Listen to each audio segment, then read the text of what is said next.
توی این ویدیو قصد داریم تا با دیدگاه از بالا به پایین به چارت بتونیم نگاه بکنیم، یعنی با خورد کردن صحیح تایم فریم ها بتونیم چارت رو به طور دقیق بررسی بکنیم و بتونیم ازش به عنوان یک موقعیت مناسب برای تشخیص بایاس استفاده بکنیم. توی این ویدیو نکات خیلی مهم گفته میشه، عملا یکی از اساسی ترین و مهمترین بخش‌های آموزش تشخیص بایاس این ویدیو. پس ممنون میشم که همراه من باشید. تو مقدمه صحبت خودم باید در مورد بحث تایم فریم ها بگم که ما چجوری تایم فریم ها رو از بالا نگاه میکنیم و بعد سویچ میکنیم رو تایم فریم کوچیک‌تر. یه طبقه بندی کلی وجود داره که میشه ازش استفاده کرد و در واقع اون تایم فریم ها بهتون دیدگاه مناسب میدن.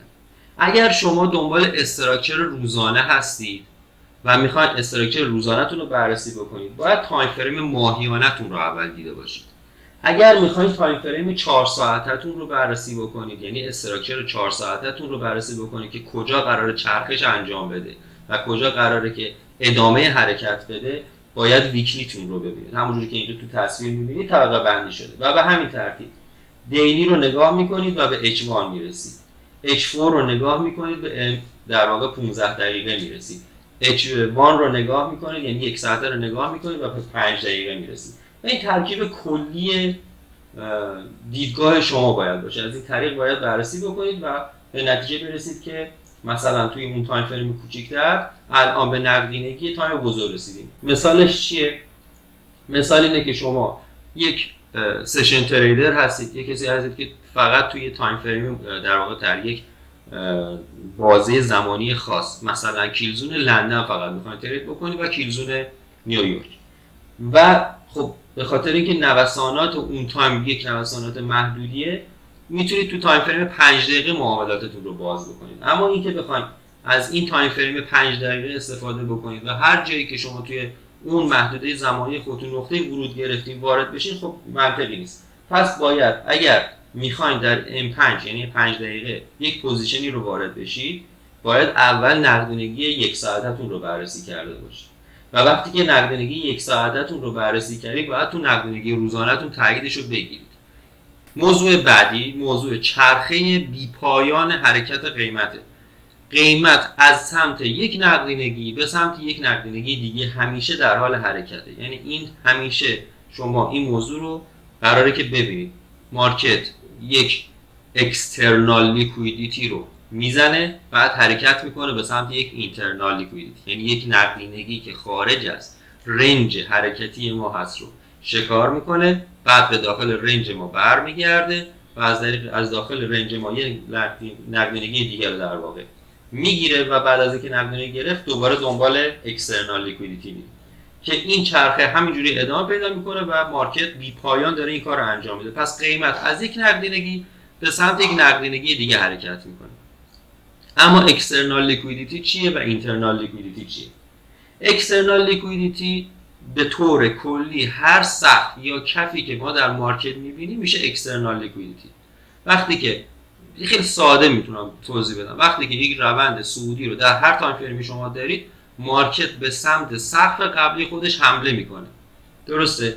وقتی که سقف قبلی خودش رو گرفت، یک اصلاح میکنه، میاد داخل نقدینگی داخلی خودش، دوباره اونجا نقدینگی رو میگیره و سقف جدیدی رو ساخته رو دوباره شکار میکنه و این روند ادامه داره و این روند همیشه در حال تکراره. اما باید بریم سراغ چارت و این اکسترنال اینترنال رو کامل با هم دیگه ببینیم. تا اینجای ویدیو اگر که خوشتون اومده از محتوای آموزشی که دارم خدمتتون ارائه میدم، ممنون میشم با لایک کردن حمایت بکنید از این ویدیو و اگر که کانال من رو سابسکرایب ندارید، با زدن دکمه سابسکرایب کنید و با زدن زنگوله از ویدیوهای جدید من با خبر بشید. ممنون که تا اینجا همراه هم بودیم. به ادامه ویدیو بپردازیم. خب توی همین چارتی که با هم دیگه داریم بررسیش میکنیم، چارت یورو یو اس تی و تایم فریم هفتگیه و میخوایم در مورد همون بحث نقدینگی خارجی و نقدینگی داخلی صحبت بکنیم. همونجوری که نگاه میکنید، یک کف یک سقف داریم. این نقدینگی خارجیه، اینجا نقدینگی خارجیه. دوباره میاد یک کف جدید ساخته میشه، تبدیل میشه به یک نقدینگی خارجی، کف جدید دوباره نقدینگی خارجی، کف بعدی همینطور الی آخر. و در در واقع اون دل رنجی که ما داریم، اینجا یک رنجی رو برای ما از بالا تا پایین تشکیل داده. یک نقدینگی داخلی داریم که مارکت به سمت نقدینگی داخلی حرکت میکنه. دوباره مجدد حرکت میکنه، مارکت اکسترنال لیکویدیتی رو میزنه. وقتی که میزنه برمیگرده به سمت اینترنال لیکویدیتی که در واقع FVG بین این دو کندل بوده. مجدد حرکت مارکت رو داریم که میاد کف رو میزنه، ادامه میده. اینجا یک کفی برای ما ساخته، کف شکار میشه، دوباره به سمت نقدینگی داخلی حرکت میکنه که این FVG بین این دو کندله. نقدینگی های دیگه هم غیر از FVG وجود دارن، ولی اولویت ما همیشه FVG هستن، به خاطر اینکه بیشترین میزان واکنش رو توی چارت نسبت به FVG ها ما میبینیم، به خاطر بحث ریبالانسی که مارکت باید انجام بده. مجدد مارکت حمله میکنه به کفی که ساخته شده بوده، اکسترنال لیکویدیتی. وقتی که این اکسترنال رو میزنه برمیگرده به سمت رنج خودش که در واقع یک رنج جدیدی که ساخته از این ناحیه تا این ناحیه است، برمیگرده به سمت رنج خودش، نقدینگی داخلیش رو میگیره و دوباره به کف جدید ساخته شده حمله میکنه و همین ترتیب ادامه پیدا میکنه تا زمانی که مارکت شیفت میکنه و خب حالا به سمت بالا میره. وقتی که شیفت میکنه، صف قبلی ساخته شده تبدیل میشه به یک، در واقع اینجا که ما مارکت شیفت رو داریم، اینجا یک اکسترنال لیکویدیتی داریم، مارکت اکسترنال رو میزنه، حرکت میکنه و بعد برمیگرده دوباره به سمت اینترنال. پس این چرخه بی پایان مارکته، از یک نقدینگی خارجی به نقدینگی داخلی، از یک نقدینگی داخلی به نقدینگی خارجی، دوباره از نقدینگی خارجی به داخلی، از داخلی به خارجی. این ترتیب ادامه داره. اینجا میخوایم بحث نقدینگی خارجی و داخلی رو با اون ترتیب زمانی که خدمتتون گفتم و اون نحوه ترید کردن در تایم فریم های کوچیک‌تر با هم دیگه بررسی بکنیم. خیلی ساده و خیلی روون شما دارید اینجا نگاه میکنید که مارکت یک نقدینگی اینجا داشته و یک نقدینگی توی این ناحیه داشته. ابتدا نقدینگی پایین رو زده و چون روند صعودی بوده به سمت نقدینگی بالا حمله کرده. خب اکسترنال نقدینگی در واقع اون نقدینگی خارجی رو برای من زده، پس توقع من اینه که هست که نقدینگی داخلی حمله بکنه. این یک تایم فریم روزانه است که ما داریم بررسی میکنه روی S&P 500. میتونید خودتون بعداً برید توی مارکت و بررسیش بکنید، پیداش بکنید. پس مارکت با گرفتن یک نقدینگی خارجی طبق توقع ما باید به سمت نقدینگی داخلی حرکت بکنه. خب همونجوری که میبینید مارکت قصدش این هست که در تایم فریم دیلی بیاد و نقدینگی این FVG رو برای ما ریبالانس بکنه، در واقع این بالانسی که تشکیل شده حالا بیاد برای ما ریبالانس بکنه و در وقتی که این ریبالانس اتفاق میفته، طبق حرفی که زدیم ما از دیلی برای تشخیص تغییر استراکچر باید حرکت بکنیم به سمت یک ساعته و وقتی یک ساعته رو میخوایم ترید بکنیم باید هدفی داشته باشیم به نام اکسترنال لیکویدیتی. میبینید در تایم فریم روزانه ما یک نقدینگی خارجی داریم، اومدیم به داخلی، حالا از داخلی دوباره به خارجی باید حرکت بکنیم. خب حالا اینکه ما بخوایم یک نقدینگی داخلی رو برای تریدمون استفاده بکنیم یک شرطی داره و اون شرط هم مربوط میشه به همین ویدیویی که این بالا گذاشتم، این که قیمت دیسکانت و قیمت پرمیوم.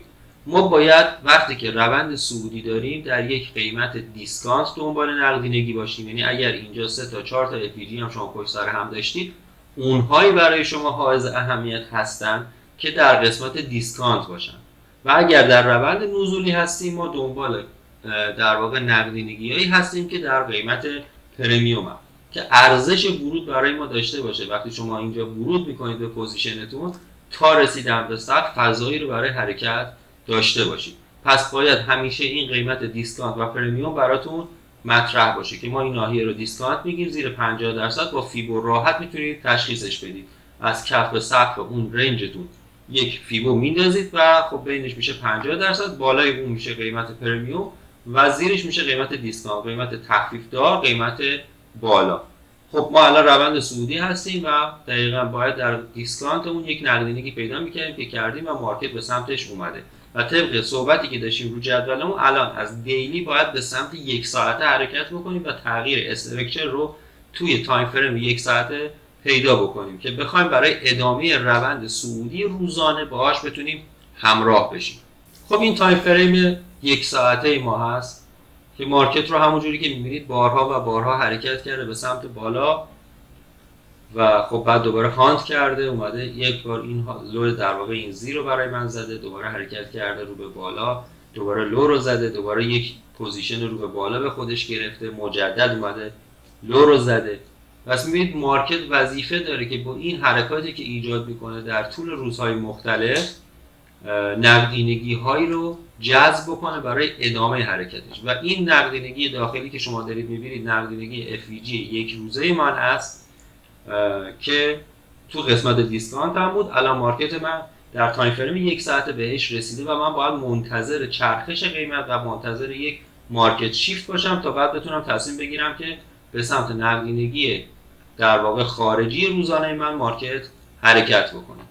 خب مارکت یک سقف اینجا داشته، یکی اینجا داشته و خب وقتی که این سقف رو زده می‌بینید که با شتاب حرکت کرده رو به بالا و بعد هم سقف بعدی رو زده. همین ترتیب دیسکانت و پرمیوم وقتی که شما ریفاین می‌کنید و میرید توی تایم فریم‌های کوچیک‌تر باید برقرار باشه. یعنی من توی تایم فریم یک ساعته خودم باید دنبال نقدینگی مجدد باشم که از این لویی که اینجا تشکیل شده تا این هایی که حالا ممکنه بعداً ادامه دار هم بشه، اون نقدینگی من هم دوباره تو قسمت دیسکانت قرار بگیره و ارزش ورود برای من داشته باشه. پس من باید برم به تایم فریم های کوچیک‌تر تا این اتفاق رو ببینم، ولی قبلش باید تو ناحیه دیسکانت هم چون روند صعودی هستم باید تو ناحیه دیسکانت خودم یک نقدینگی FVG ترجیحاً پیدا بکنم که بخوام ازش استفاده بکنم.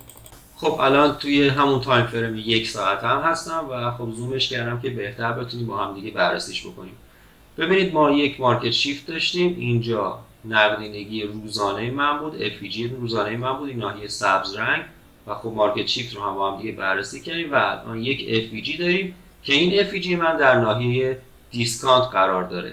خب می‌بینید که دقیقاً این FVG تشکیل شده برای من در ناحیه دیسکانت و یک FVG هم من قبلترش داشتم اینجا، یعنی در واقع بعد از اینکه FVG اتفاق افتاده یه FVG دیگه هم دارم که این تو ناحیه پرمیومه که دقیقاً مارکت وقتی که به ناحیه پرمیوم من رسیده و FVG ناحیه پرمیوم من رسیده یه بار واکنش داده و سمت سقف حمله کرده و بعد دوباره اومده تو ناحیه دیسکانت کاملا این FVG رو ریبالانس کرده.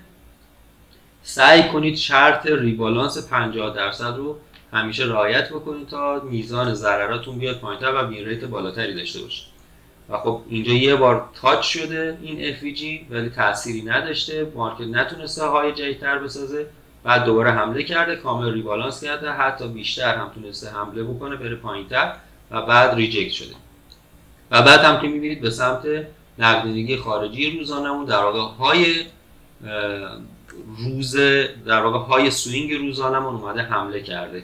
پس این FVG برای من جای خوبیه. شما یا باید توی تایم فریم یک ساعته ترید بکنید، یعنی از دیلی تو مستقیم شیفت میکنید به یک ساعته، با مارکت شیفت یک ساعته تون میتونید اینجا یک پوزیشن بگیرید، استاپتون زیر سوینگ بذارید، تیپیتون رو هم مشخص بکنید. خب مسلما سقف روزانه‌ای که پیش روتون هست و خب خبر بدید.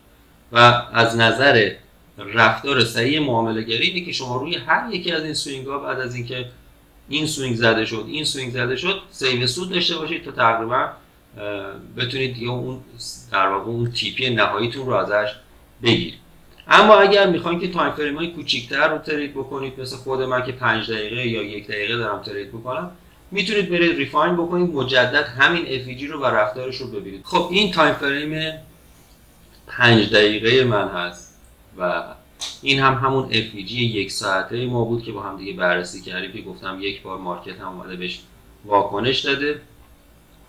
در واقع این دفعه دومشه که حمله کرده مارکت اومده داخل اینجا، هیچ شیفتی شما تو مارکت نمیبینید تا این ناحیه. یعنی ما یک مارکت شیفت 5 دقیقه هم مجزا داریم دنبالش، در واقع در تایم فریم های کوچیک‌تر دنبالش این مارکت شیفت 5 دقیقه رو ریفاین کردیم و دیدیم و خب یک لو و یک های هم ساخته مارکت برای من که وظیفه من اینه که دوباره تو ناحیه دیسکانت هم دنبال یک نقدینگی داخلی باشم و انتظار بکشم که مارکت بعد از زدن این FVG من حمله کنه به سمت ابتدا سقف خودش و بعد سقف‌های بیشتر و در ادامه اگر تونست اون تارگت نهایی که مارکت واسه من ساخته در تایم فریم دیلی، چون گفتیم دیلی برامون همیشه مهمترین تایم فریم هست پس اینجا شما در واقع یک FPG 5 دقیقه می‌بینید که مارکت حتی شده با یک شادوی به این بلندی بهش حمله میکنه، برمیگرده و بعد حرکتش رو ادامه میده به سمتی که باید بره. خب این نمای کلیشه که خدمتتون گفتم، ابتدا سقف خودش ما توقع داریم بزنه و بعد سقف‌های بعدی. اما حواستون باشه، مجدد تکرار میکنم، سیو سود توی این نواحی باید اتفاق بیفته تا به تارگت نهاییتون برسید. برای همین تایم فریم کوچیک‌تر رو ریفاین کردن و ورود کردن براتون مزایای بیشتری داره. یکی از اون مزایاش این هست که شما میتونید توی سیو سودهاتون سودهای بالاتری رو بگیرید. یعنی اگر من اینجا یک ورود تایم فریم 1 ساعته داشته باشم و یک استاپ پشت اینجا داشته باشم، نهایتا وقتی به این سقف میرسه یه 1 به 1 میتونم سیو سود ازش بگیرم. اما همین کار رو توی 5 دقیقه اگر انجام بدم، احتمالاً یه 1 به 3 به من سیو سود میده و بعد در ادامه خب فکر میکنم 1 به 11 12 بتونه کلا این پوزیشن رو برای من کاور بکنه.